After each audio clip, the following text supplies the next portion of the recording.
بسم الله الرحمن الرحیم. ضمن عرض سلام خدمت شما بینندگان عزیز و هموطنان بزرگوار، چه اینکه در داخل ایران دارید برنامه ما رو میبینید، یا افغانستان یا تاجیکستان یا در همسایگی کشورهای حاشیه خلیج یا در هر جای دیگه دنیا که دارید برنامه ما رو الان به صورت زنده تماشا میکنید، یا اینکه ممکنه برنامه ما رو به صورت بازپخش ببینید و ضبط شده. سعادت، خوشبختی، رفاه، آزادی، برابری، مساوات و آرامش و امنیت رو برای تک تک شما عزیزان آرزو میکنیم. نه تنها برای شما بلکه برای همه مردم جهان، برای بشریت. انسان نمیتونه بدون توجه به آنچه که در حقیقت دنیاست زندگی بکنه. داستانی رو به ذهنم اومد در ارتباط با مبحثی هست به نام خودی و غیر خودی. نه خودمونی و غیر خودی سیاسی که در این پهنه سیاسی نظام آخوندی ایران مطرحه یا نظام‌های فرقه گرا. اقبال لاهوری تئوری رو مطرح میکنه به عنوان اینی که انسان باید به خودی خودش تکیه کنه، حقیقت خودش رو دریابه، برای آینده خودش و سرنوشت خودش بایسته، روپای خودش، با توان خودش. انسان باید زندگی گوسفندوار رو، حالا به اصطلاح ادبی اون گوسفندوار رو رها کنه و اشاره میکنه به این که مسلمانان در تاریخ آغاز حرکت دعوت اسلامیشون شیران درنده در جهت نابودی دیکتاتورها و ستمگران بودند و قرآن در برابر موهومگرایان و مشرکان و خرافه پروران بودند و صاحبان امنیت و رفاه بودند. رهبران جامعه بشری بودند و بشریت در سایه قدرت و شوکت و عظمت اونها به آرامش رسید، به اطمینان رسید، به شناخت حقیقت خودش دست پیدا کرد و این عزت و افتخار همچنان در تاریخ ما جاری و ساری بود، اگرچه نامها و اسامی دولتها و حکومتهای متفاوتی داشتند. اما آنجایی که اومدن ما رو از هویت خودمون غافل کردن، ما رو از حقیقت خودمون غافل کردن، ما رو از اون خودی خودمون غافل کردن، از ما گوسفندانی ساختند که به علفزار، کاش که به یک علفزار سرسبز و آباد و آرام و مطمئن، بلکه به علفزاری خونین و سراسر التهاب و ناامنی و رعب و وحشت و گرسنگی عادت کردیم. ما رو اینگونه آموزش دادن که برگان متواضعی باشیم، حتی بزغاله هم نباشیم معاذالله، که در برابر قدرتمداران و در برابر گردنکشانی که حکومت رو در ایران به دست گرفتن در این تاریخ چند صد سالش، فقط با چشمانی مهربان و زبانی بسیار قاصر و کوتاه، با گام‌های آرام و ناتوان در جهت رضایتشون حرکت کنیم و هر آنگاه که خواستن با میل خودمون به سلاخگاه بریم تا ما رو سلاخی کنن. داستان اهل سنت ایران هم همینه عزیزان. یکی از علل این که خیلی از شهروندان ایران، هموطنان ما، نتونستن هنوز حقیقت جامعه ما رو باور کنن، دقیقاً به خاطر همینه. به خاطر اینکه ما نمود نداشتیم، به خاطر اینکه ما حضور نداشتیم، به خاطر اینکه ما شناخته نشدیم، به خاطر اینکه پتانسیل ها و توانهای ما پنهان مونده بود، به خاطر اینکه ما پراکنده شدیم، به خاطر اینکه ما هر یکی خودمون شدیم و گلیم خودمون. داستان معروفی هست که سعدی هم نقل میکنه که یک کاروانی با 100 نفر بالاخره اعضای اون کاروان که توشون جنگاوران و همه چی بودن، کاروان در حال حرکت بود در مسیری. 10 نفر راهزن اومدن این کاروان رو غارت کردن، کشتند و بردند و اموال و دارایی ها رو. خبر رو وقتی به حاکم رسوندند، حاکم تعجب کرد. 10 نفر راهزن کاروانی به اون عظمت رو با 100 نفر بالاخره نیرو و جنگاور و بالاخره خدم و حشم اون کاروان غارت کردند و شما نتونستید کاری بکنید. یکی که آدم ظریف و حکیمی بود گفت اونا 10 تا با هم بودن، ما 100 تا متفرق بودیم، هر کدوممون ساز خودمون رو می نواختیم. اتحاد اونها، همدلی اونها، جسارت اونها، شجاعت اونها و حرکت اونها در موقع مناسب سبب شکست ما شد، چرا که ما پراکنده شده بودیم و متحد نبودیم. ما اون جسارت رو نداشتیم، ما اون شهامت رو نداشتیم، ما اون شناخت رو نسبت به پتانسیل نیروی خودمون نداشتیم که ما واقعا 100 نفریم، واقعا 100 نفریم. و این داستان در حیات زندگی مسلمانان در عصر معاصر به ویژه اهل سنت ایران کاملا صدق میکنه. بگذار که برخی در اوهام و خیالات خودشون سازی ناهمگون و بد صدا رو بنوازند و دروغ بگن، بگذار پنهان کنن آنچه رو که در تاریخ ما اهل سنت هست. ما همیشه ملاهای خائن و آدمای خائن رو در جامعه خودمون داشتیم، الان هم داریم، در دوران خامنه‌ای هم داشتیم، کنار خامنه‌ای می نشستند و بهبه و چهچه می زدند و به قول معروف سینه و شکم رئیسی رو بوس می زدن. این خائن ها بودن و همیشه هم خواهند بود، در زمان شاه هم بودن. ولی ما در اون زمان هم درست در همین وضعیت بودیم. چند تا وزیر اهل سنت داشتیم، چند تا استاندار سنی داشتیم، چند تا از شخصیت‌های مطرح از ما بود در وزارت‌های خارجه، در سازمان‌های متعدد. کجا بودیم ما؟ آیا ما هم در اون زمان تلویزیون هم داشتیم؟ آیا ما در همون زمان روزنامه هم داشتیم، مجله هم داشتیم؟ نه. چرا که ما اهل سنت رو نباید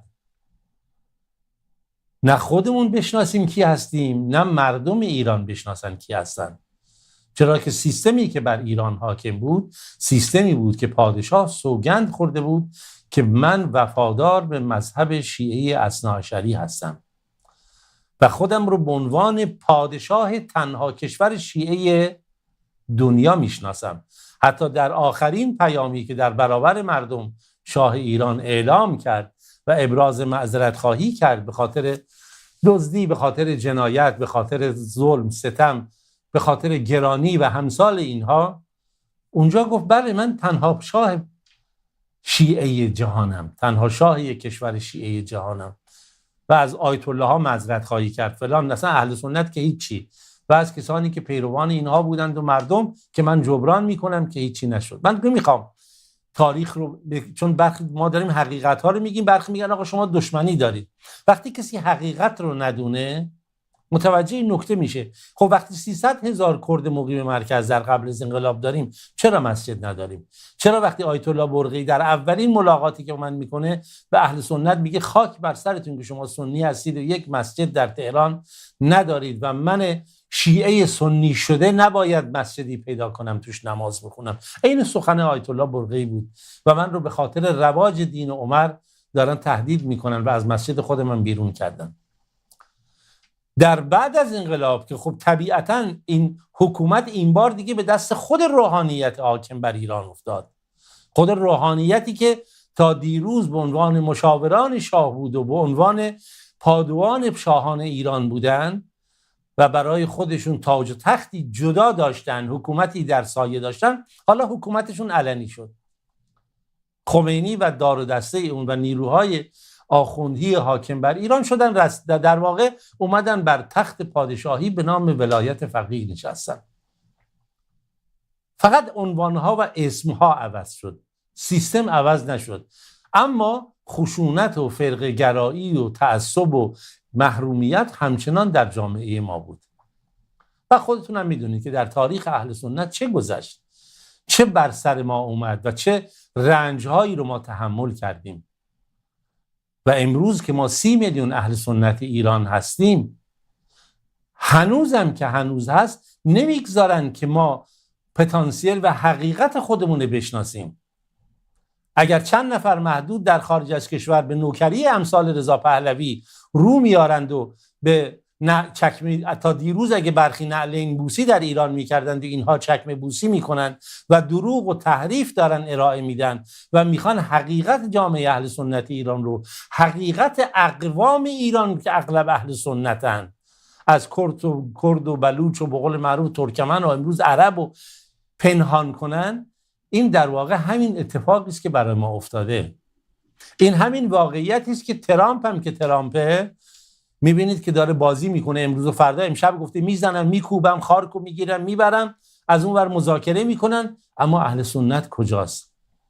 حتی کشورهای همسایه اهل سنت ایران هم با وجود اینکه از حقیقت و ماهیت ما حکومتاشون خبر دارن، چون ما به واقعیت خودمون پی نبردیم، ما پتانسیل خودمون رو نشناختیم، ما جوهر خودمون رو نشناختیم، ما به یک اتحاد و همدلی و قدرت نرسیدیم، نتونستیم نمود خودمون رو نشون بدیم، اونها هم برای ما تره خورد نخواهند کرد، اونها هم توجهی فعلا نخواهند کرد، مگر روزی که ببینن. اگر امروز نسبت به مولوی عبدالحمید در دنیا توجهی میشه، خب میبینن جمعیت چند صد هزار نفر دارن میان نماز میخونن پشت سرش، تعدادی ایستادن گوش به فرمانشن. اما تصور کن اون روزی رو که 30 میلیون اهل سنت و بیشتر از اون، چون جامعه ایران هم با ما هست، موحدین ایران هم با ما هستن، خیرخواهان ایران و آزادی خواهان هم با ما هستن. سخن ما سخن دیکتاتوری نیست، سخن قدرت فردی نیست، سخن قداست پروری نیست، سخن ما عدالت و آزادیه، سخن ما برابریه، سخن ما مساواته، سخن ما تقسیم پتانسیل ها و ارزش ها و اقتصاد و تمام آنچه که در یک سرزمین بین همه مردمه. اینجاست که شما میبینید به عنوان نمونه حالا مسجد مکی ذکر میشه، در واقع این اهل سنت ایران این گونه است. مردم از هر رنگ و هر طیف و هر گروهی پا میشن میان به مسجد مکی ملاقات میکنن. حتی میبینید زنان بی حجاب میان، با بد حجاب میان، سیاسیون میان، اقوام و ملت‌های متعدد میان، گروه‌های حقوق بشری میان. چرا که میدونن اهل سنت تنها کسانی خواهند بود که به امید خدای روزی میتونن حقوق اینها رو ایفا کنن. به ما تا به حال مجال داده نشده در این چند صد سال، ولی تاریخ قبل از صفویه ایران واضحه، روشنه. حکومت‌های اهل سنت در ایران و خارج از ایران خودشون رو نشون دادن. دانشمندانی که امروز ایران بهش افتخار میکنه، شاعرانی که افتخار میکنه، عارفانی که افتخار میکنه، مفسران و محدثان و مورخان و انواع دانشمندان در علوم و فنون متعدد رو که همه اهل سنت بودن.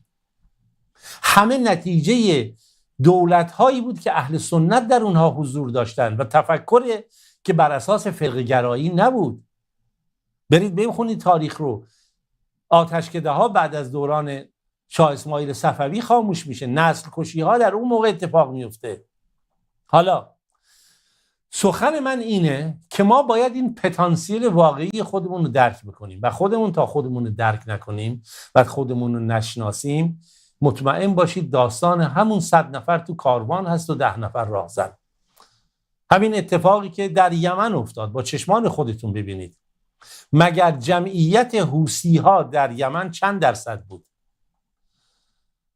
اهل سنت در یمن به سبب اینی که دچار گروه های سیاسی و فرقه‌ای شدن، در خود اهل سنت یک فرقه گروه های سلفی مدخلی بودن، در موقعی که دماج بود کجا بود درگیری شد، اونا گفتن آقا ما با اینا کار نداریم، اینا سلفی فلانن. یک گروه سلفی سروری بودن، یک گروه وابسته به حرکت اصلاح اخوان بودن، یک گروه وابسته به گروه های شعبی بودند و فلان و فلان و فلان. خب همه اینها که کنار هم قرار گرفتن، دو پراکنده شدن، میبینید حوثی‌ها تونستن یمن رو به دست بگیرن و این امر خیلی طبیعیه. همین اتفاقی که در سوریه افتاده بود و خداوند خب شرایط رو تغییر داده، امروز سوریه عوض شده و در لبنان به نوعی اینها به دست گرفته. در ایران هم همین بلا بر سر ما آمده چون ما حقیقت خودمون رو درک نکردیم. اما خب ما در این برنامه مهمانی داریم، میدونم وقتش هم محدوده، اما چند دقیقه ناچاریم ایشون رو منتظر بذاریم. دوستان این تصویر رو نشون بدید. امروز کنفرانسی در پارلمان اروپا برگزار شد از فعالان سیاسی و شخصیت‌های مطرح در گروه‌های متعدد ایران، اتنیکی ایران، ملت‌ها و اقوام ایران. نگاه کنید، هر کسی اگه بخواد شما رو فریب بده، بگه آقا ول کنید قومیت و مذهب و بدونید پشت این دسیسه صهیونیسته، داشته باشید.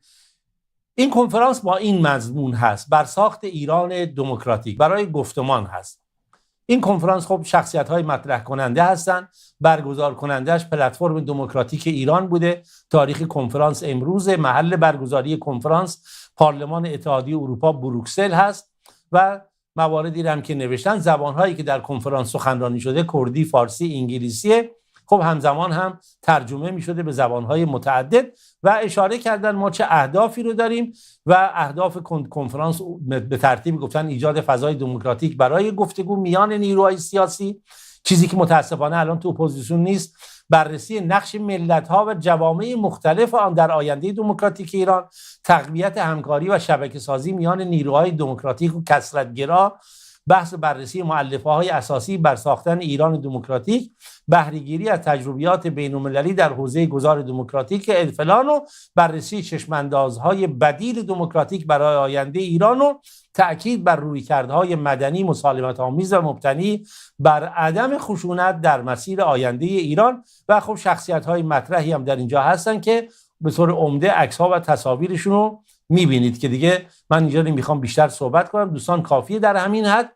آقای ماموستا برایی از فعالان اهل سنت و به عبارتی از اعضای شورای ملی اهل سنت ایران در این کنفرانس، اگر که در جزو ظاهرا اعضای گروه اصلی نبودن، اما در پارلمان اروپا خودشون توضیح خواهند داد چون من دقیقاً نمیدونم، اما چون هدف من نه داستان این کنگره و کنفرانس ها و چیزهای دیگه است، هدف من پیام ما اهل سنته که ما زنده هستیم، ما هستیم، ما هنوز نفس میکشیم، جان داریم، مثل هر انسانی نیازهای اولیه خودمون رو داریم، نیازهای شهروندی خودمون رو داریم. ما حق و حقوقی در این آب و خاک داریم که بیش از 1000 سال از نظر مذهبی ما در ایران دارای رگ و ریشه هستیم و بیش از هزاران سال دارای رگ و ریشه تمدنی. وقتی صحبت از کرد و ترک و بلوچ و ترکمن و به قول معروف آذری و لور و عرب و اینها میشه، برید ببینید تاریخاش کجاست، چقدر تاریخ دارن. در یک چنین تاریخی، در یک چنین پهنه‌ای، این یک ضرورت صحبته. آقای ماموستا برایی هم تقریبا حدود 1 دقیقه و 40 ثانیه فرصتی بوده که ایشون صحبتی کردن در این کنفرانس در جمع این شخصیت‌های مطرح از احزاب و گروه‌های دموکراتیک در پارلمان اروپا در بروکسل. یا کنید این از اهمیت بالایی بهره منده، نه در سالن آشپزخانه که میرن اونجا عکس میگیرند و خودشون رو نشون میدن به عنوان آلترناتیو ایران. من نمیدونم، واقعا من شرم میکنم وقتی نمیخوام اسم این انگونه افراد انسان‌ها رو ببرم که با این الفاظ و کلمات سحر شدن، اونم اهل سنت. واقعا فاجعه است. خب آقای برایی به عنوان یکی از اهل سنت ایران، چون اونجا بالاخره خانم برهانزئی بوده، از ترکمن‌ها بودن، کردها بودن، عرب‌ها بودن، اما به عنوان اهل سنت صحبت میکنه، با وجودی که ماموستا برایی کرده و دردهای اهل سنت رو میدونه. حالا ما رو این صحبت خواهیم کرد. این نکته برای من اهمیت داره که ما هستیم، به اذن الله بودیم و خواهیم بود، اما در آینده نه بره نه گوسفندانی در اختیار قصابان و جلادان، در اختیار دلالان، بلکه به امید الله رب العالمین شیرانی خواهیم بود که قررش کنان برای آزادی و عدالت و مساوات حرکت خواهیم کرد. ممکنه من و امثال من دیگه از صحنه این موارد خارج شدیم، ولی این حقیقت دین هست. ما حقیقت خودمون رو ابراز خواهیم کرد، ما فکر و اندیشه خودمون رو ابراز خواهیم کرد، تاریخ روشن خودمون رو ابراز خواهیم کرد، حقیقتی که وجود داره. این نکته ایه که ما باید بهش اهمیت بدیم. صحبت آقای برایی رو با هم بشنویم، بعد در خدمت ایشون خواهیم بود.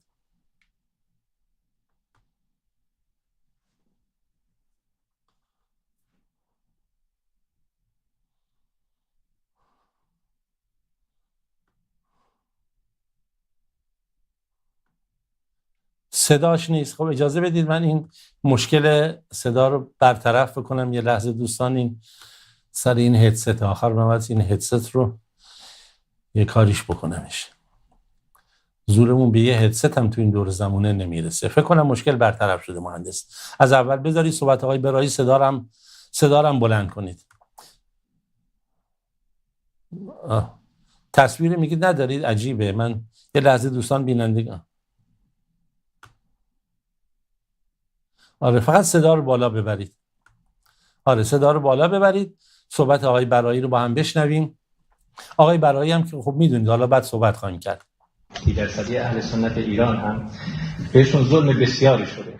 از ابتدای انقلاب، همون انقلاب منحوس دیکتاتوری خمینی، میدونیم که چرا فتوای تکفیر کردها را داد و به کردها حمله کرد. به خاطر اینکه این حکومت فاشیسم شیعی که مثل شیعه های دیگه نیست و همونطوری که در سنی ما تندروهای بسیاری داریم، در شیعه هم تندروهای بسیاری داریم و متاسفانه این حکومت از نظر دینی جزو افراطی های بسیار منحوسی هست و تونسته کاری بکنه که علمای اهل سنت در کردستان، در بلوچستان، در ترکمن یا کشته بشن یا زندانی بشن یا اعدام بشن. من خودم از سال 88 تا 93 در زندان بودم.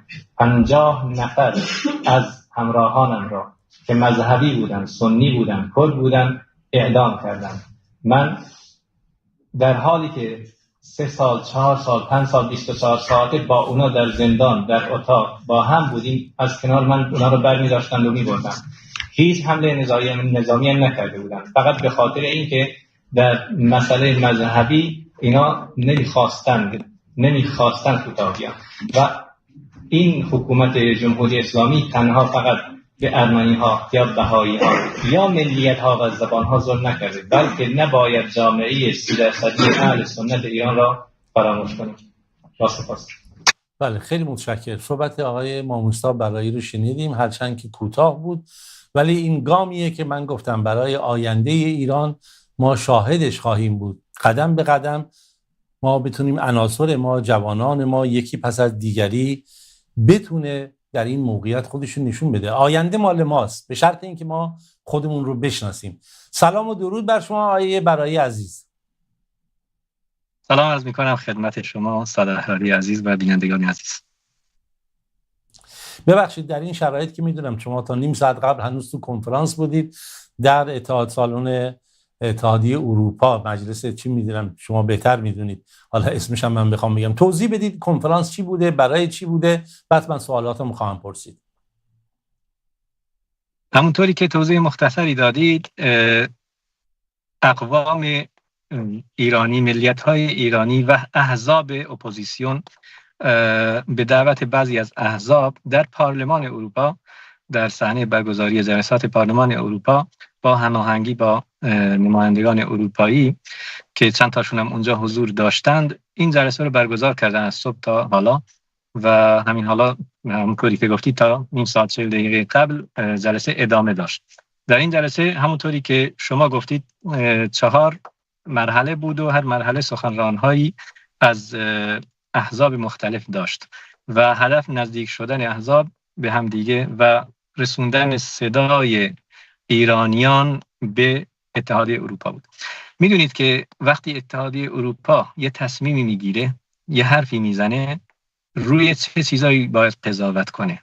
باید روی حرفهایی که میشنوه از زندانیان سیاسی، از مردم ایران، از رسانه ها و از احزاب، خصوصا از احزاب که نمایندگان مردم هستن، از احزاب که اینجوری رو در رو ازشون بشنون و حتی بتونن ازشون سوال کنن و توضیح بخوان.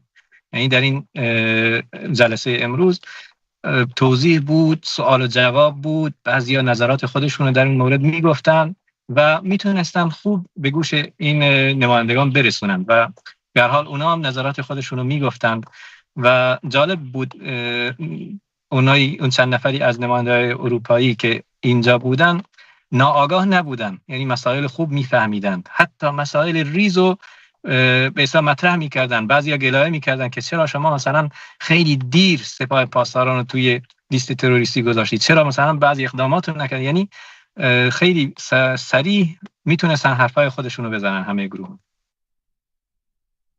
خب خیلی خوب بوده. آیه برایی میخواستم بگم خب حضور شما اونجا چه ضرورتی داشت؟ سواله، ممکنه خیلی ها بگن آقا آیه برایی اونجا چی کار میکرده ماموستا برایی؟ منتظر این سوال شما بودم، چون میخواستم با سوال شما این جواب بدم که بیشتر تأکید بشه. ما به عنوان اهل سنت ایران، خب به هر حال در حاشیه جلسه ما تقریبا 3 ساعت یا تا 3 ساعت و نیم استراحت داشتیم در طول روز با احزاب مختلف که حرف میزدم، چون این حرفی که 1 دقیقه و 40 ثانیه تقریبا صبح بود، بعدن فرصت این شد که ازم سوال بکنن خب شما هدفتون چیه؟ همین سوالی که شما گفتید. بعد با جوابی که من دادم اونا به این قناعت رسیدن، این قانع شدن که واقعا وجود یک شورای ملی اهل سنت برای ایران لازمه. من گفتم که همونطوری که توی این مدت کوتاه رسوندم مبحثمو، ظلمی که شده تنها فقط به ملت ها نشده، تنها فقط به بهایی نشده، تنها فقط به ارمنی نشده. چرا از اهل سنت رو فراموش کردید؟ شما میخواید مثلا واقعا دین رو حذف کنید؟ ما میدونیم که حکومت آینده ایران سکولار خواهد بود. ما میدونیم که حکومت ایران در آینده دین در دولت دخالت نخواهد کرد. اما دین رو از مردم که نمیتونید بگیرید. خب مردم اهل سنت چه گناهی دارن؟ مردم اهل تشیع هم حتی چه گناهی دارن؟ وقتی که یک گروهی مثل جمهوری اسلامی، یک گروهی نیاد سوء استفاده بکنه و دین را ابزار قرار بده و حکومت بشه و مردم فقط بخوان دین خودشونو داشته باشند و دینداری خودشونو بکنند، نباید نماینده داشته باشند، نباید فرهنگ خودشونو، دین خودشونو داشته باشند. چرا؟ پس یعنی به این نتیجه میرسیم که باید ما به عنوان شورای اهل سنت ایران صدای مردم ایران، صدای اهل سنت ایران باشیم، یک جمعیت 30% ایران باشیم و اینو بگیم که وقتی که حکومت ایران یک کاری رو میکنه نباید مردم یعنی احزاب به این نتیجه برسن که باید دین رو حذف بکنن. و خوشبختانه یعنی عکس العمل بسیار خوبی هم داشت. من خودم خیلی راضی بودم، چون به هر حال شاید همه این درکو کرده باشن که چرا احزاب بیشتر به چپگرایی میرن، چرا احزاب به طرفی میرن که دین رو بحث نکنند و بحثی از دین نباشه. خب چراییش هم معلومه، به خاطر این حکومته. اما وقتی که ما داریم حرف میزنیم و میگیم خب ما هم بیشتر از شما از این حکومت زجر دیدیم و بیشتر از شما قربانی دادیم، زندانی کشیدیم و ما هم دین خودمون رو میخوایم، دین خودمون رو ول نمی‌کنیم، دیندار هستیم، ما چه کار کنیم؟ آیا نباید نماینده داشته باشیم؟ آیا ما نباید فعالیت سیاسی داشته باشیم؟ بسیار هم خوشحال شدن، بسیار هم تشویق کردن و خیلی هم به اصطلاح موافق بودن وقتی که توضیحات رو شنیدن و به نظرم خیلی مفید بود حضور در این جلسه و آشنایی با احزاب مختلف از نزدیک. آیه برایی شما صحبت از جمعیت 30% اهل سنت در اتحادیه اروپا کردید، در حضور برخی از نمایندگان اتحادیه اروپا، جدا از بالاخره ملیت‌ها و اقوام ایران که اونجا حضور دارن. خب اونا میدونن، یعنی جمعیت 30 میلیونی حداقل بر اساس اون چه که میشه آمارهای اولیه رو گرفت. واکنش اتحادیه اروپا، واکنش جهان سیاسی، چون تنها به این خط نمیشه که شما صحبتی کردید تموم بشه بره، این میره رو ریل خبرگزاری ها، میره روی به قول معروف میزهای سیستم های اطلاعاتی امنیتی، روی پروژه های کشورهای اسلامی ما اهل سنت در حواشی ایران، همسایه ایران، میره بالاخره در سازمان های امنیتی جهانی، حتی خود وزارت اطلاعات ایران، سپاه، اینا یه چیز عادی نیست. این مسئله صحبت از 30 میلیون اهل سنت میشه. به نظر شما آیا تونستن این رو باور بکنن، بپذیرن، یا نه براشون شگفت انگیزه که 30 میلیون اهل سنت از کجا اومدن؟ من از کسی نشنیدم که اینو انکار کنه یا بگه این قد نیست، این اندازه نیست، چون همه میدونن که جمهوری اسلامی آمارهایی را که میده از زبونها، از به اصطلاح ملیتها، هرچی همش غلطه. تنها هدفش اینه که به قول انگلیسی اسیمیله کنه، یعنی اونا رو مثل خودش کنه. مثلا از نظر زبانی اونا رو به زبان فارسی بیاره، از نظر فرهنگی به مرکز بیاره، از نظر ملیتی ملیتاشون حذف کنه، یعنی کاری بکنه که اینا نتونند هیچ هویتی داشته باشن، هویت خودشون رو از دست بدن. خب همه اینو میدونن. این کسایی که اینجا بودن، حتی فارس زبان ها، من نکته جالب اینجاست که آخرین نفری که حرف زد، خیلی جالب حرف زد، یه نفر بود فارس زبان، گفت من به عنوان یک فارس زبان میگم که باید هویت ها و ملیت ها کلا در ایران، اگه بخوایم یک ایران آزاد و بدون دردسر داشته باشیم، کلا در ایران بهش اعتراف بشه و واقعا به هر کدومشون حق خودش داده. آیه برایی صدای ایشون پیش من قطع شده دوستان. من صدای شما رو دارم. بله بفرمایید. صدای منو دارید؟ پیش من قطع شده. داریم مشکل. آره مشکل از من بوده، گویا رو آنتن بوده صداتون. بفرمایید. بله. یک فارس زبانی اینو میدونه، یعنی میفهمه که وقتی که ما هموطن هستیم باید این مسئله شهروند درجه 2 و 3 بره کنار. خب اونا که این زجر رو کشیدند، کسایی که به اصطلاح فارس نیستن، مثلا ترکن، عربن، ترکمن، از نظر مذهبی هم همینطور، خیلیاشون میدونید که اکثر ملیت‌های ایرانی اهل سنت هستند، یعنی غیر فارس زبان هم خیلی اهل سنت هستند. وقتی که یک کرد، یک بلوچ، یک ترکمن اینو میشنوه از من، به هیچ وجهی نمیتونه این سوال براش بیاد که نه 30% نیست. من فکر میکنم برای همشون ثابت شده بود و همشون میدونستند که این مسئله تو ایران وجود داره، یعنی حقیقته که اهل سنت این اندازه هستن و تنها فقط حکومت ایرانه که آمارها رو میاره پایین، نه فقط از نظر مذهبی، از نظر زبانی هم همینطور. و ملیت هایی که موجود بودن، احزابی که موجود بودن، همه بلا استثناء این مسئله رو گفتن که بله واقعا مسئله آمار و به اصطلاح چیزایی که حکومت میگه همش فقط سیاسته و حتی اشاره به مسائلی کردن که ربطی به مسئله جمهوری اسلامی نداره، ربط به زمان پهلوی داره. مثلا گفتن که زمان رضا شاه مسئله خوزستان اومده جلو، مسئله عربستان موجود بود ولی یک مقداری از شمالش که خوزستان بود گفت همشو خوزستان اعلام کنید. چرا؟ به خاطر اینکه اصلا مسئله عربو حذف کنه، کاری بکنه که اینا فارس بشن.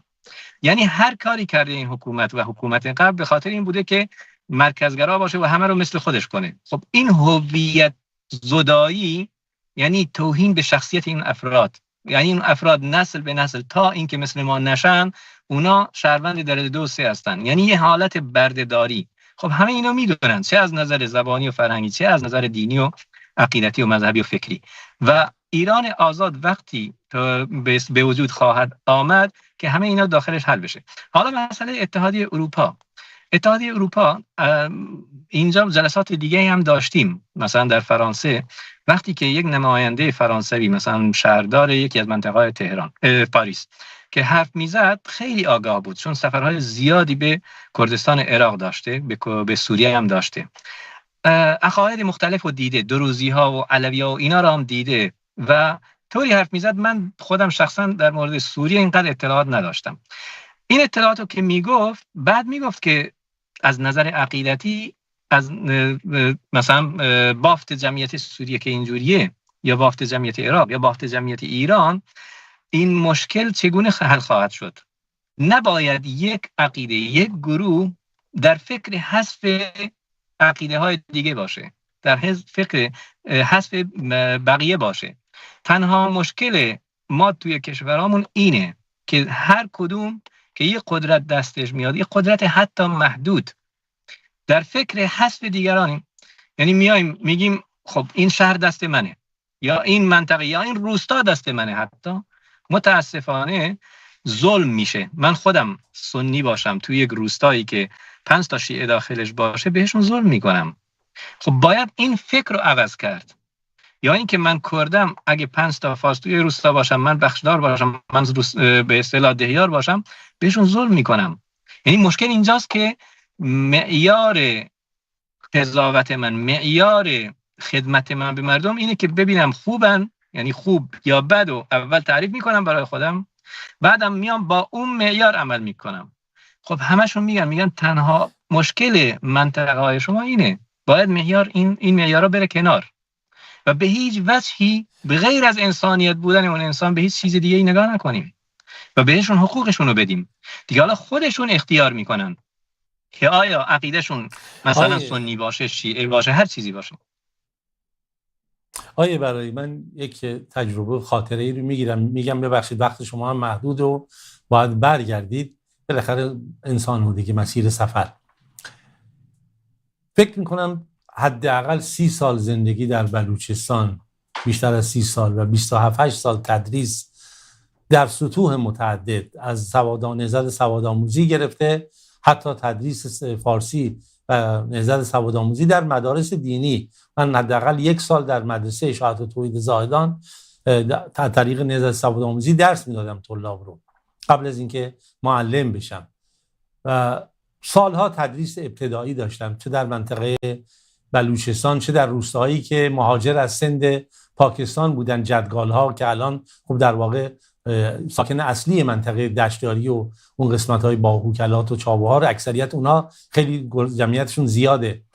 چه سالهایی که در چابهار بودم، زاهدان بودم، میرجاوه بودم و زندگی کردم در این منطقه. یک درد بزرگ به عنوان یه معلم دارم میگم، معلمی که خود من اصالتا و فرهنگاً زبانم فارسی نبوده، درسته که از طرف مادر و ریشه ها فارسی زبانیم، اما در مناطقی بودیم که زبانشون زبان عربی بوده، در جنوب خراسانه. 3 روستا که هنوزم که نگاه کنید این سنگینی زبان عربی در دهانشون وجود داره، در زبان خیلی ها، با وجود استعدادهایی که هست. اما در اونجا این زجر رو کشیدم و دیدم که اولا در آموزش بسیار سنگینه برای کودکانی که زبان مادریشون فارسی نیست و تو بالاجبار تمام دروس رو بعد به اینها به فارسی درس بدی. یا کنید طبیعیه یک زبان مشترک برای یک کشور به نظر من ضروری، ایراد نداره. در تاریخ اسلام رو هم ما داشتیم، اتفاقا زبان عربی بود در زمان خوارزمشاهیان و بالاخره سلجوقیان و اینها هم زبان فارسی به عنوان زبان مشترک بود، حتی به عنوان زبان رسمی در دوران عثمانی‌ها زبان فارسی بوده، حتی در ایوبی‌ها ما داریم. اما اینی که تو زبان و فرهنگ و قومیت و ملیت و مذهب و همه چی خودت رها کنی تحت یک شرایط. دردآورتر این بود که همکار ما در دبیرستان که فوق لیسانس بود، مهندس بود، وقتی احمدی نژاد اومده بود از اینی که بتونه 2 کلمه در برابر ایشون صحبت بکنه عاجز و ناتوان بود. از اینکه یک نامه بنویسه به زبان فارسی درست عاجز و ناتوان بود. و این رو من در کودکی در تهران می‌دیدم که کردهای مقیم مرکز رو به خاطر لهجه مسخره می‌کردند و جوک می‌ساختند، حتی گیلکی‌ها رو، حتی ترک‌ها رو، حتی عرب‌ها رو، ترکمن‌ها رو که اصلا به عنوان مغول میشناختند در فرهنگ عامه قبل از انقلاب دارم صحبت می‌کنم، بعد از انقلاب که خیلی بدتر شده. این داستانی که شما اشاره کردید، بحث 30 میلیون اهل سنت که خب اکثرا جزء اقوامن، تو فارس هم اهل سنت هم، بله خراسان فارسن، البته به نوعی اگه بخوایم در نظر بگیریم حالا در قسمت استان فارس هم اچومیان، یعنی به عنوان فارس که یه قوم قبیله‌ایه که زبان اچومی زبانی مشترک بین زبان‌های کردی، بلوچی، سانسکریت، حالا اینا بماند، نمیخوام وارد این بحث بشم. اما واقعیت شما که اشاره کردید، آیا میشه واقعا 30 میلیون اهل سنت رو و به عبارت 70% اقوام و ملیت‌های ایران رو نادیده گرفت و بگم بمیریم و بعد بگن آقا ما می‌خوایم یه انقلاب ملی بکنی، تنها راه نجات ما هم انقلاب ملیه؟ و این رضاپرستان که در هر لباسی خودشونو در میارن مثل مارمولک به نمایش میذارن، میخوان هم ملیت ها رو تحقیر کنن، هم ادیان رو تحقیر کنن، هم گروه ها رو تحقیر کنن و بگن الا بلا بلا این رضا مارمولک. میخوام نظر شما رو بشنوم. بله، من یک اشاره به کشور سوئیس کنم. متاسفانه خیلیا میگن ما رو به سوئیس چه کار، ما چطور میتونیم به اونجا برسیم؟ ما هم انسانیم، اونا هم انسانن.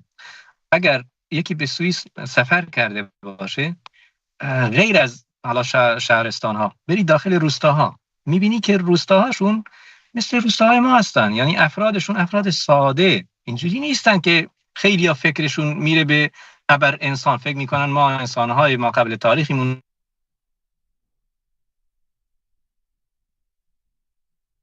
صدا منو دارید؟ بله بفرمایید، حالا بفرمایید.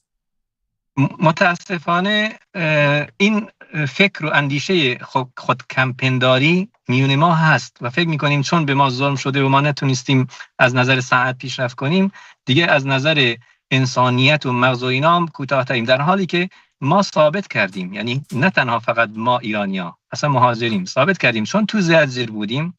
وقتی که میایم اروپا و کانادا و آمریکا اینا با چند زبون یاد گرفتن و با علم به اصطلاح یاد گرفتن، خیلی از اونهای دیگه پیشرفتمون بیشتره. من با چشم خودم دیدم. این از این نظر. خب حالا سوئیس رو نگاه کنیم. 80% زبونش آلمانیه، 15%ش فرانسویه، 4.5% ایتالیاییه، 0.5% رومانیه. نگاه کنید، بعضی از روستاها هستند که اون روستا وسطی فرانسویه، 4 تا روستاش دورش آلمانیه. یعنی نخواستن که اون روستای وسط رو آلمانی کنن، گفتن هر جایی با زبون خودش، فقط زبون دیگه هم یاد میگیرن به عنوان اینکه همسایه هستن بتونن کارشون آسون کنن. خیلی هاشون هم اصلا زبون همسایه هم بلد نیستن، هیچ مشکلی هم براشون پیش نیومده، میفهمن اون زبون اینو میفهمه، اون زبون اینو میفهمه، هیچ کدومشون به هیچ کدومشون بی احترامی نمیکنن. آلمانی نمیاد به مسخره کنه فرانسوی رو یا ایتالیایی رو یا رومانی رو، و نمیان جاهای مهم و فقط در بخش آلمانی بذارن. بالعکس شما شنیدید دیگه، پیمان لوزان و نمیدونم ژنو و مرکز سازمان بین الملل، توی سوئیس هم لوزان هم ژنو فرانسوی زبان هستن. یعنی جاهای مهم سوئیس توی همون 15% زبونشه. ولی حالا اینو تصور کنید برای ایران، جاهای مهم رو بیارن توی بلوچستان و توی عربستان و توی ترکمنستان و توی کردستان بذارن، چه مشکلی پیش خواهد آمد؟ وقتی که همه به این اعتراف کنن که همه انسان هستن و ما میتونیم با هم دیگه زندگی کنیم و هممون برابر هستیم و به همه زبونها، به همه عقیده به اندازه هم ارزش داده بشه، آیا مشکلی پیش خواهد آمد؟ آیا کسی دیگه میگه من دیگه تو رو نمیخوام، برو از من جدا شو؟ دیگه نمیشه. حالا هیچ کسی در سوئیس نمیگه ما 15% بیایم با فرانسه بیایم یک کشور بشیم، چرا ما 15% با آلمانیا باشیم؟ هیچ کسی اینو نمیگه، چون یک کشور هستن با همدیگه، حق همدیگه رو به اندازه خودشون دارن از نظر ملیتی. حالا اینجا براشون زیاد مسئله دین مهم نیست و یعنی به اندازه ما و الا مهم هم هست، ولی مسئله دین هم برای خودشون حل کردن. یعنی هیچ کسی در هیچ جایی نمیتونه دین خودش رو تحمیل کنه بر دیگری. برای مثال نگاه کنید توی این 30-40 سال اخیر چطوری اسلام توی اروپا اینقدر پیشرفت کرده. چطوری مثلا توی فرانسه که لایک هم هست 3000 مسجد درست شده. چرا؟ این آزادی ادیانه که اینو میاره. یعنی از نظر دینی هم براشون مهم نیست، هر کسی برای خودش کارهای شخصیش انجام بده. ولی همین فرانسه که میگم، همین آلمان، سوالم اینه، یا کنید سوالم اینه، این رضاپرستان افراطی در هر رنگ و هر لباس و هر قیافه و هر هیئتی با ارائه انقلاب ملی، با شارلاتان بازی و انحصارها و دستهای صهیونیست‌ها و من میگم کمک نظام حکومت ایران، چون باور من بر اینه آنچه که ما در انقلاب زن، زندگی، آزادی و مهسا شاهد بودیم، یک پارچگی همه ایرانیان توسط همین دار و دسته های وزارت اطلاعاتی ها و اطلاعات سپاه و وکالت این آقا رضا راه افتاد و این بدبختی ها که پیش اومد و تا الان داریم میکشیم. و حتی الان اگر جنگ بشه ما هنوز نتونستیم یه آلترناتیو داشته باشیم به سبب وجود همین افکار انحرافی و که بگن آقا ما ملی هستیم بقیه ناملی. این تفکر چجوری میشه معنا کرد؟ این تفکر فاشیستی که تو میگی من باشم دیگران همه بمیرن از هر زبان و قومی که هستن و نوکری بکنن و نوکر برده یک نفر یا یه مجموعه بشن. متاسفانه حالا در مورد خود آقای رضا پهلوی حرف بزنیم، ایشون یه حرفی میزنه بعدم یه حرفش دیگه رو به اصطلاح 100% مخالفش میزنه، مثل این که یعنی یه فکرهایی بهش تزریق میشه. ایشون یه زمانی یکم اومد جلو، از بعضی از اشتباهات پدرش معذرت خواهی میگفت که من نمیخوام به اشتباهات پدرم برگردم. با احزاب اومد نشست، ولی بعداً یه دفعه همه رو ول کرد. حالا دفترچه استقرار رو گذاشته، یعنی از همین حالا اعلام جنگ با بلوچ و کرد کرده و متاسفانه میخواد به همون چیزایی که مثلا پدرش مثل همین زمان خمینی و خامنه‌ای گفته مثلا مذهب رسمی اثناعشری اینجور چیزا، میخواد به اینا برگرده. متاسفانه این رویه مثل یک تسلسله، یعنی در ظلمی که ما 100 ساله توش هستیم باید دوباره برگردیم بهش. یعنی مردم این همه خون بدن، جون بدن، زندانی، هر زجری بکشن به خاطر چی؟ به خاطر اینکه دوباره برگردن یک دیکتاتوری رو با یک دیکتاتوری دیگه عوض کنن. این که نمیشه. ما وقتی که میایم هزینه میدیم باید کاری بکنیم که ارزش داشته باشه. این هزینه رو میدیم واقعا بعداً مردم خودشون تعیین سرنوشت خودشونو بکنن و واقعا این مسئله ژن خوب و اینا رو ول کنیم. حالا قرار نیست چون پسر شاهه باید شاه بشه، چون این آقازاده ها هستن انگرزاده ها، چون آقازاده هستن پس حتما اونا هستن و لایق هستن باید بیان حکومت رو در دست بگیرن. نه، اینجوری نیست. اینو باید ول کنیم تا به اصطلاح اینا را کلن پشت سر بذاریم و به دوره طلایی برسیم. آیه برای مطلبی رو ترامپ گفته، من به عنوان یک کرد از شما سوال میکنم با توجه که میدونم شما وابسته به احزاب کردی نیستید. ما بخوایم نخوایم باید باور کنیم که در کردستان گروه‌های مذهبی قدرت دارن. شاید تشکیلات نظامی و تشکیلات سیاسی هم داشته باشن، تشکیلات حزبی، اما در کردستان غالبا با 12 میلیون جمعیت شاید بیشتر حزب دموکرات حرف اول میزنه. هیچ کسی نمیتونه اینو انکار کنه با توجه به تاریخ و قدمتی که داره.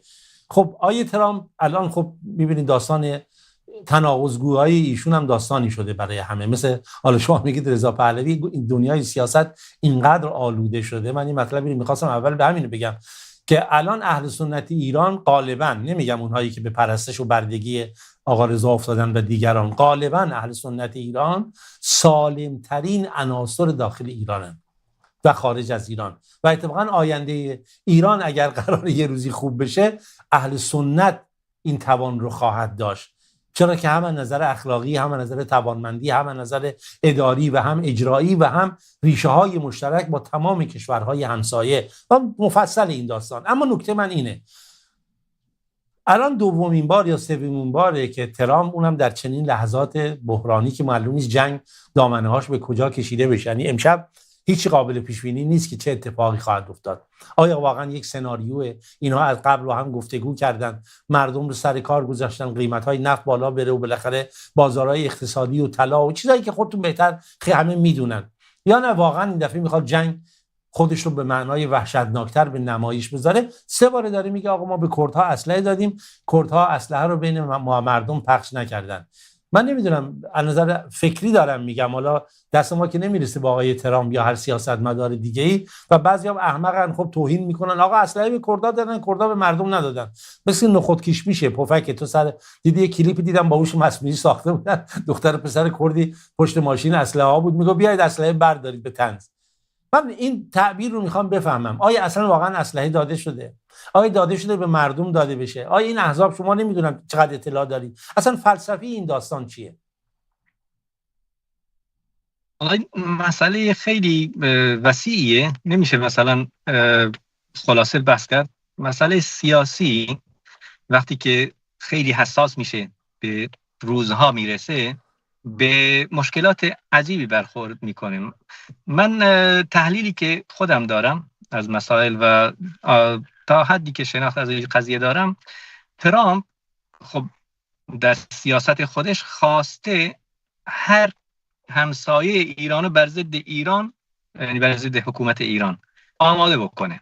خب در این راه حالا با امارات و کویت و عربستان و اینا چه حرفی زده اونو بماند. ما مسئله کردستان و عراق رو بگیم. خب کردستان عراق میدونیم که نماینده حرم اقلیم کردستان همین سال قبل اومد به تهران و به اصطلاح مراوده هایی دارن به عنوان همسایه، با وجود اینکه ایران هی داره بمباران میکنه اربیل و سلیمانی رو. خب این از نظر سیاست یک اقلیمی نمیخواد وارد جنگ بشه، نمیتونه هم وارد جنگ بشه با یک حکومت ایران. خب طبیعیه که حکومت اقلیم کردستان عراق نخواد تا وقتی که ایران در این حالت خودش، یعنی حکومت ایران در این حالت خودش موجوده، با ایران هیچ مشکلی داشته باشه. ترامپ هم اومده به احزاب کردی به میخواسته یک اسلحه هایی بده. خب اونا هم کجا مستقر هستن؟ توی کردستان عراق. حالا باید مستقیم بهشون بده یا نه به مسئول کردستان عراق بده؟ ظاهرا به مسئول کردستان عراق داده، یعنی به اقلیم کردستان. وقتی که به اونا داده اونا هم صبر کردن دیگه، همینطوری بوده گذاشتن همون توی انبار بدون دست زدن، منتظر شدن ببینن چی میشه. فکرم برای من تو فکر دیدم بگم مثل نخود کیش میشه پشت والت بذاری آقا هر کی میخواد اسلحه برداره. من یه مقدار نمیفهمم بعضی چیزا رو، شاید نمیدونم داستان برام عجیب در میاد، نه. به طنز بیشتر شبیه. آقا اجازه بدید این قسمت آخرش، وقتی که اسلحه ها اومدن احزاب کردستانی اعلام همبستگی کردند، حمله ترامپ شروع شد، ترامپ چراغ سبز داد ولی بلا فاصله چراغ سبزش رو کشید، یعنی اینکه تصمیمش عوض شد. اون حمله گسترده رو که میخواست انجام بده دیگه نخواست انجام بده. احزاب کردی میخوان چیکار کنن دیگه؟ اونا هم دیگه چراغ سبزی نیست، وارد نمیشن. خب اقلیم چیکار کنه؟ حکومت ایران که فرو نپاشیده اسلحه رو تحویل بده. خب مطمئنم من و شما هم باشیم تحویل نمیدیم، و اگه تحویل بدیم ایران میاد ما رو میزنه، یا شما بودی که این اسلحه رو دادی به احزاب کردی اومدن داخل. تحویل نمیدن. میگه آمریکا بیا اسلحه‌تو ببر. ترامپ میگه من بهشون دادم چرا ندادم؟ نمیبره. 50 میلیون دلار برای ترامپ چیه؟ قیمت اسلحه 50 میلیون دلار بوده. 50 میلیون دلار رو میگه باشه به خاطر چی؟ پس یه داستان وجود داشته. برای این آدم قمارباز، یعنی واقعا یه آدم معامله‌چی و تاجر و بنگاسی دیگه. یعنی اونایی که میفهمن توی معامله که میدونن که این جزئیات اینو گذاشته به عنوان این که یه بهانه باشه. حالا اونا مثل به اصطلاح زغال به اصطلاح داغه، نمیدونن چه کارش کنن، این دست میکنن نمیدونن چه کار کنن. اونجا بذارن توی انبار بذارن بهش تحویل نمیتونن بدن. توضیح خوبی دادی چون وقتمون محدود، 4-5 دقیقه بیشتر نمونده و امیدوارم که خداوند برای سرزمین ما، مردم ما خیر بیاره، برای دنیا خیر بیاره و ما رو نجات بده از دست انسان‌های متوهم و آدمایی که خودشون هم نمیدونن دارن چیکار میکنن. ممنون برای عزیز، سپاسگزارم از شما. مطلبی گفتید من نشنیدم بله بفرمایید.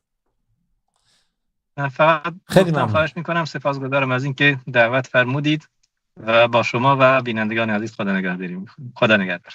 خب سپاسگزارم. امیدوارم که بیشتر بتونید صدای جامعه مظلوم اهل سنت رو به دنیا برسونید. خدا نگهدارتون باشه. خدا نگهدار. دوستان بیننده پیام داده با توجه به اینکه گفتم که اگر من امروز این برنامه رفتم به خاطر حقوق اهل سنت و مظلومیت خودمون و اینکه آینده این گونه نخواهد بود، ما گوسفند نیستیم دیگه.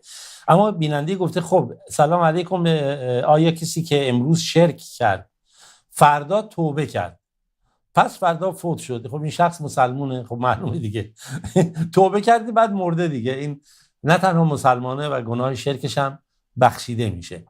بیننده‌ای گفته استاد آیا آیه رضا پهلوی خودش رو تسلیم وطن پرستان میکنه برای اعدام یا محاکمه صحرایی طبق خواسته تمام مردم ایران 90 میلیون ایرانی؟ نگاه کنید این داستانش داستان کودکانه است، خودش هم میفهمه و اتفاقاتش هم هست. اصلا یه لحظه فقط شما صحبت‌هاشو اینا رو کنار هم بچینید میفهمید یه بازیچه است، یه دروغه. من 100 بار گفتم صهیونیست‌ها یه اهداف ویژه‌ای دارن که نمیشه بهش اشاره کرد. آقای فلاحی هم در اون کتابی که یکی از مسئولان سازمان CIA نوشته اشاره میکنه ما به این آقا نیاز داریم برای مخالفین خودمون و معارضین خودمون و الان ما با چشم خودمون میبینیم ایشون نحوستش به حدی که هر جا پاشو گذاشته درگیری و ناراحتی پیش اومده. حتی برای من برخی از بینندگان که الان اینترنت وصل شده میگن بین مثلا باجن آقا دعوا شده، بین برادر و پسر برادر دعوا شده به خاطر همین تاثیرگذاران شبکه‌هایی که بالاخره این گونه هست.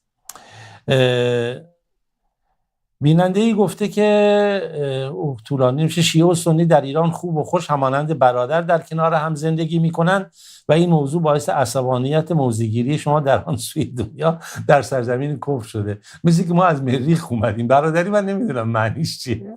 ما نه ارثی داریم نه جایی داریم، فقط یه لقمه نونی میخوریم و بالاخره تعبیر شما رو از برادری کاش خودتون بفهمید چیه. بیننده دیگه گفته که آقا بعد یک بیننده گفته استاد ترام گفته امشب نمیزنم مثل اسلحه که گفته بود دادم خالی بسته موندم. یکی دیگه میگه با روشنگری‌های شما روز به روز به طرفدارای پهلوی اضافه میشه. خب خوبه ببینیم چقدر اضافه شده، ولی خب چشم گوشون رو باز کنیم مردم آگاهن، گوسفند نیستن. حالا تو علاقه داری که به این ایشون و تفکرات ایشون، اون دیگه دست خودتون هست. من نمیتونم نظرت چی بگم. کسی گوسفنده دیگه چی کارش میشه کرد؟ حالا امیدوارم که از این حالت خارج بشید. سلام، شهادت شیرمردان بلوچ رو تبریک و تسلیت میگم به جامعه اهل سنت ایران. شکور از زاهدان. بله ما هم اخباری رو شنیدیم و مواردی رو شنیدیم و متاسفانه میگم جامعه ما دردهای زیادی رو کشیده. های برای وقتی میگم 50 تن از همبندا و این سلولیای ما کشته شدن، همون یاد خاطره شهرام اینها افتادیم. حالا اینا که میگین بالاخره شیرمردانی بودند و اسلحه‌ای به دست گرفتند و گفتن ما هستیم، اون تفلکیایی که فقط قرآن و سنت آموزش میدادند و یکی آپاراتچی پنچرگیری داشته، یکی حتی پدرش خرجشو میداده و اعدام شدن، دیگه نمیدونم واقعا چیه.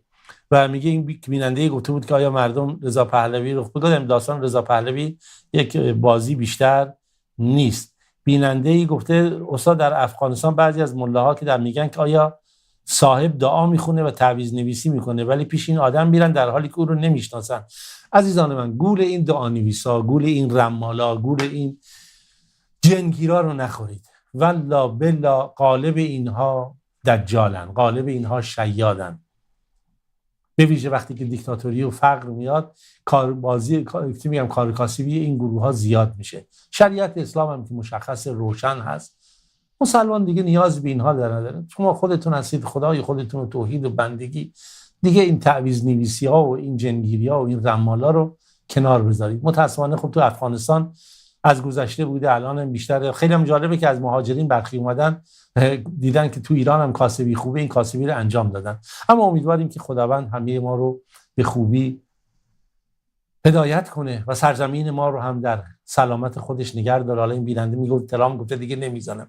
ما موندیم چه اتفاقی میفته. حالا وقت تموم شده، وگرنه یک جوکی رو میگم. زمانی که ما دوستان اگه 1 دقیقه 2 دقیقه وقت بدن، محمد علی کلی وقتی مبارزات بوکسش انجام میداد با مثلا اونجا جورج فریزر بود، فورمن بود، اینها میگفتن که کلی میذاره حریفاشو تا آخر خسته بشن، بعد آخر که خسته میشدن گاهی یه ضربه میداد، اگه نزده میدیدی افتادن.